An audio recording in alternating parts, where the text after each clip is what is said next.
মৌন মিছিল খড়িবাড়ি ব্লক তৃণমূল কংগ্রেসের শনিবার বিকেলে খড়িবাড়ি ব্লক তৃণমূল কংগ্রেসের পক্ষ থেকে বিজেপি সরকার দ্বারা তৃণমূল সাংসদগণকে সাংসদ পদ হইতে বহিষ্কারের প্রতিবাদে মৌন মিছিল করা হয়। খড়িবাড়ির বিভিন্ন প্রান্তে পুনরায় মিছিলটি দলীয় কার্যালয়ে এসে শেষ হয়। খড়িবাড়ি ব্লক তৃণমূল কংগ্রেসের সিনিয়র ভাইস প্রেসিডেন্ট জানান, সমস্ত রাজ্য জুড়েই এই মৌন মিছিল হচ্ছে।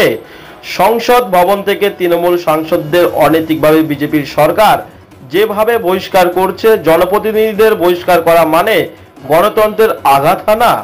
এই দিন মিছিলে পা মিলান শিলিগুড়ি মহকুমা পরিষদের কর্মদক্ষ কেশরী মোহন সিংহ, খড়িবাড়ি পঞ্চায়েত সমিতির সভাপতি রত্না রায় সিংহ, সদস্য মনিকা রায় সিংহ, প্রদীপ মিশ্রা, খড়িবাড়ি উপপ্রধান লাকি তির্কি, বুড়াগঞ্জ প্রধান অনিতা রায়, ব্লক মহিলা সভাপতি অনিমা ব্যানার্জি সহ নেতা কর্মীবৃন্দ।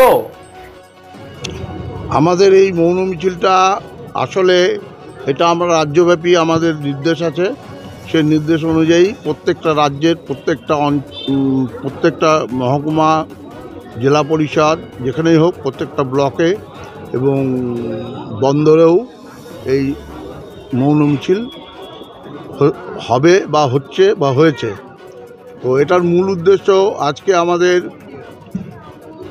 সংসদ ভবন থেকে আমাদের যেসব সংসদরা আছে তাদেরকে বিজেপি সরকার বহিষ্কার করছে অনৈতিকভাবে।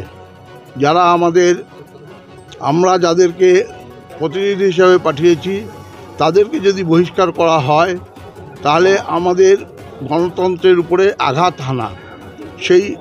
সেই জন্যই আমরা মৌন মিছিল করে প্রতিবাদ করছি এবং আশা করি আমরা যেটা করছি সেটা জনগণের স্বার্থেই করছি। কারণ জনগণ দ্বারা লোকসভা বা লোকসভায় যারা যায় প্রতিনিধিরা, তারা জনগণ দ্বারা নির্বাচিত।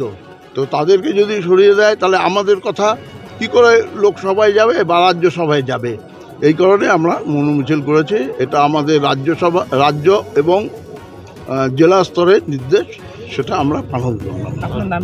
আমার নাম বিপ্লব দে, আমি খড়িবাড়ি ব্লক তৃণমূল কংগ্রেসের সিনিয়র ভাইস প্রেসিডেন্ট।